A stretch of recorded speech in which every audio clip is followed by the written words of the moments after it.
how's it going? It's that nerd Ryan here, and today we're going to be counting down my top 5 favorite legendary Pokemon in the Pokemon games. I'm also going to be factoring in the anime, since I am 7 seasons deep into it, and factoring in no mythicals. All of these are just legendary Pokemon. I'll explain why I picked this one, and then we will move on to the next one, and all that jazz. I'm doing top 5 for this because there are so many legendaries that I feel if I do top 10, it will be overbloated, because a lot of legendaries have a symbiotic connection with other legendaries. So I feel that if I put 10, then I'm going to choose a legendary that, it could just be interchanged with, like if I were to put Tapu Koko, why not Tapu Lele? Why not Tapu, or any of the other Tapus? Or if I were to put Landorus, why not Thundurus? Why not Tornadus? Don't worry, those aren't on the list. I'm actually not that huge of a fan of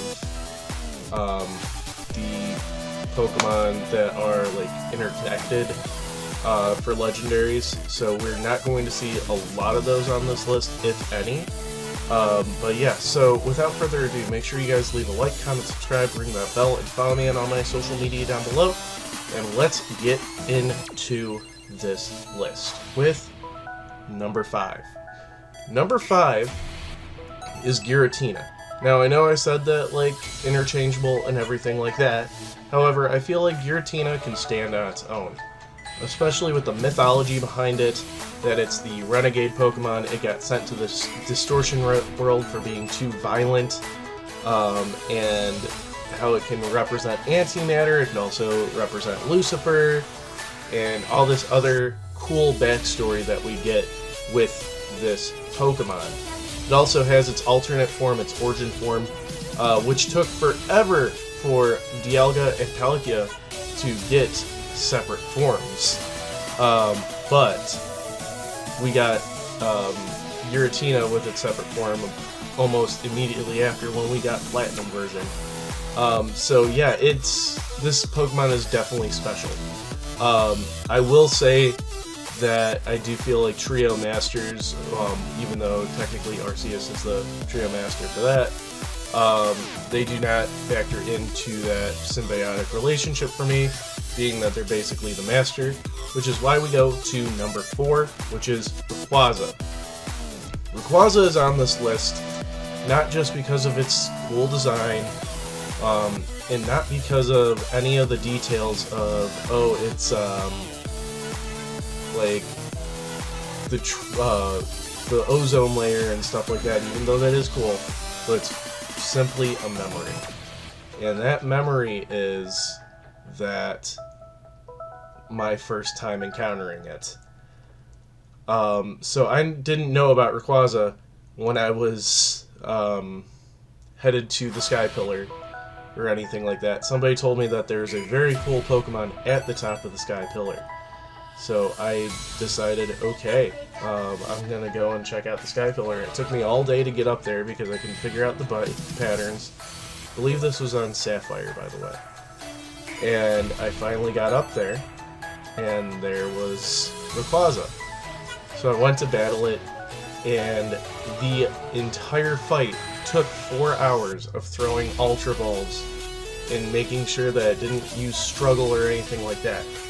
And I remember it was on my birthday, and I was still playing it. I went to take a shower, I threw an Ultra Ball, came out, it was caught. And yeah, it's just, that was such a amazing experience that put Rayquaza at number 4 for me. Now let's talk about number 3. Number 3 would be Mewtwo, the original. One of the strongest Pokemon there is that you can catch in the game, and also the star of Pokemon the movie, which is why it's on this list. That movie is so iconic, and Mewtwo and Mew are the reasons why. just the entire battle, the entire strength. This is one of the first times we hear a Pokemon talk, and it's insane how great that movie is. All the other ones that I've seen so far have not met the quality of that movie, and it's just unfortunate. But yeah, Mewtwo with Mewtwo Strikes Back is one of the reasons, or is the reason why Mewtwo's on this list. Now let's go with number 2. Number 2 is obviously, not really obviously, I'm just buying time because I drew a blank. But number 2 is, I keep wanting to say Xerneas, but it's not called Zacian. So I'll be honest, Gen 7 I was not into at all. I almost lost my love for Pokemon in Gen 7. However, when I played through Shield, the best part, and I guess, yeah, you can interchange Zacian and Zamazenta in this depending on your version, so I'm sorry I broke my own rules, but it's my list, let me do what I want. But this guy, this battle with Eternatus was amazing, and the best part about it was when Zacian and Zamazenta showed up, and it got me all hyped and got me 100% back into Pokemon, even after being so disappointed with Gen 7. But yeah, it's just this one Pokemon, seeing it and then catching it and using it myself just got me back on track into loving Pokemon.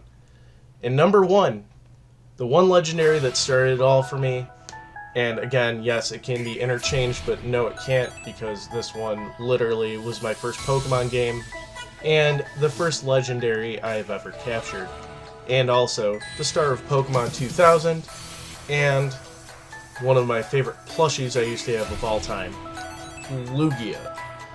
Lugia has been my favorite legendary since Pokemon was introduced into my life. And this Pokemon is just so cool to me. Yes, it should have been flying water.